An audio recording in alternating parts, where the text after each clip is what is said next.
Welcome to think jump ఎరా. So ఈరోజు మనము ఈ వీడియోలో ఎంఎల్ అంటే ఏంటి, ఏఐ అంటే ఏంటి, డిఎల్ అంటే ఏంటి అండ్ డిఎస్ అంటే ఏంటో చూద్దాం. ఎంఎల్ అనేది ఏఐ లో ఒక part.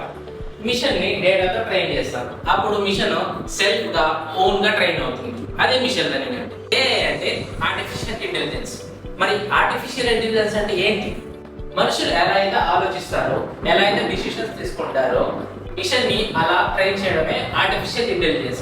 Example Siri, Alexa, ChatGPT etcetera. DL అంటే డీప్ లెర్నింగ్, బ్రెయిన్ లాగా వర్క్ చేయడం using neural networks. Example face recognition and self driving cars.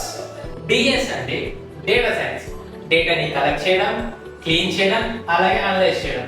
ఏవైతే ఇన్సైట్స్ ఉన్నాయో వాటిని ఫైండ్ చేసి అండ్ బెటర్ డెసిషన్ తీసుకోవడంలో హెల్ప్ చేస్తుంది డేటా సైన్స్. ఈ కంటెంట్ మీకు నచ్చినట్టయితే లైక్ చేయండి, షేర్ చేయండి, అలాగే సబ్స్క్రైబ్ కూడా చేసుకోండి.